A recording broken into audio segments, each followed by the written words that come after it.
একজন part time artist হিসেবে আমার লাইফ কেমন সেটা তোমরা জানো, কিন্তু as a full time engineering student আমাদেরকে কি কি প্রেশারের মধ্যে দিয়ে যেতে হয় আজকে তোমাদের সেটাও বলবো। সাথে থাকছে টুকিটাকি একটা শপিং ব্লগ। সবচেয়ে দারুণ পার্টটা হচ্ছে আজকের ভিডিওতে আমি দেখাবো কিভাবে আমার ফ্রেন্ডরা আমাকে আমার বার্থডেতে সারপ্রাইজ দিয়েছিল। So let's get back to the full video. প্রায় প্রতিদিনই আমাদের সকাল শুরু হয় যে কোনো একটা এক্সামের প্রিপারেশন নিতে। আর সকালে এক কাপ চা ছাড়া পড়তে বসার কথা লিটারালি আমরা চিন্তাও করতে পারি না, কারণ ডেইলি এক্সাম থাকলে আমাদের প্রতিদিনই অনেক রাত জেগে পড়াশোনা করতে হয়। আমি অলওয়েজ ট্রাই করি এক বোতল পানি নিয়ে পড়তে বসতে। তো এটা হলো আমার ডিপার্টমেন্টে যাওয়ার রাস্তা, যদিও এই ভিডিওটা রিসেন্ট কোনো ক্লিপ না। এক্সাম থাকলে দেখা যায় আমরা রিক্সার মধ্যে পড়তে বসে গিয়েছি, আর লিটারালি সবাই দৌড়াতে দৌড়াতে ক্লাস অ্যাটেন্ড করছে, কারণ 90% হলে অ্যাটেন্ডেন্সে 10 মার্ক গেইন করা পসিবল। ইঞ্জিনিয়ারিং এর রেগুলার ক্লাস করাটা অনেক বেশি ইম্পর্টেন্ট। আর এখানে ভালো রেজাল্ট করার একটা কি হলো, তুমি ক্লাস বুঝো বা না বুঝো, তোমার ভালো লাগুক বা না লাগুক, you have to take note. তোমাদেরকে অবশ্যই প্রত্যেক দিনের টপিকের সাথে আপগ্রেডেড থাকতে হবে, আর যদি মিসও হয়ে যায় কালেক্ট করতে অবশ্যই ভুলবে না। ক্লাসের পরে আমাদের এক্সাম ছিল,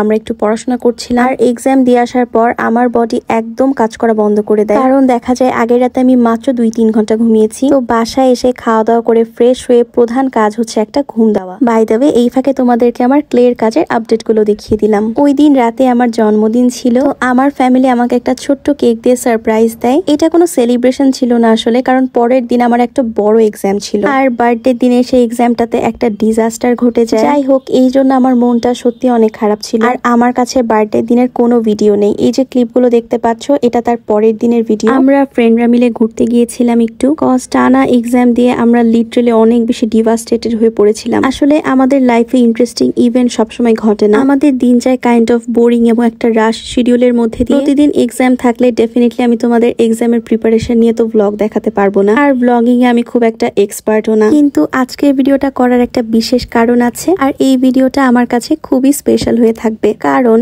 আমার বার্থডে দিন আমার অনেক বেশি মন খারাপ ছিল। আমি লিটারালি ওই দিন ঘুমিয়ে পার করে দিয়েছিলাম, কিন্তু আমার ফ্রেন্ডরা এটাকে লং লাস্ট করতে দেয়নি। পরের দিনই ওরা আমাকে নিয়ে যে সুন্দর করে একটা কেক দিয়ে সারপ্রাইজ করে দেয়। আমি আসলে খুবই খুশি হয়ে যাই, আমি এক্সপ্লেইন করতে পারবো না যে কতটা খুশি আমি ছিলাম।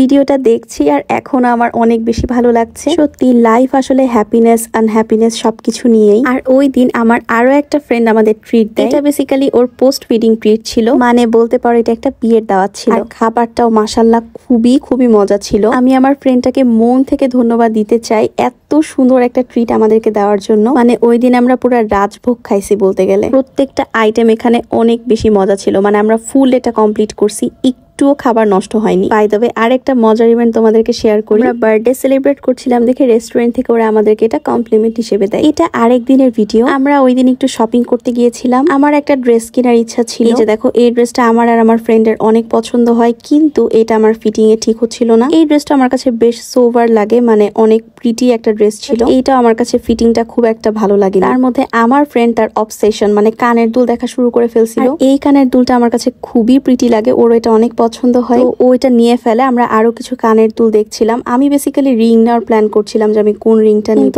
একটাও পছন্দ হচ্ছিল না। আমি জানি না কেন, মানে আমার ওই দিন একটা জিনিসও কেনাকাটা করা হয়নি। দেখো আমি অনেকগুলো রিং ট্রায়াল দিয়েছি, এইটা, এই প্যাচার শেপের ফ্লাওয়ার রিংটা, এই কিউট ডেইজি রিংটা, আরো বেশ কিছু ট্রায়াল দিয়েছিলাম, কিন্তু আমার একটাও নেওয়া হয়নি। চুরির সেগমেন্টের চুড়িগুলো অনেক বেশি সুন্দর ছিল, কিন্তু আসলে আমি জুয়েলারি কেনার প্ল্যান করে আসি, তাই আনপ্ল্যান জিনিস কেনাকাটা থেকে নিজেকে বিরত রাখলাম। আর এদিকে আমার ফ্রেন্ড কানের দুল পারচেস করে অনেক বেশি হ্যাপি। তো আমাদের ব্লগ আজকে এখানেই শেষ। আমি জানি না ভিডিওটা তোমাদের কেমন লেগেছে, যদি ভালো লেগে থাকে আমাকে অবশ্যই জানিও, আর আমাকে সাপোর্ট করতে একদম ভুলো না।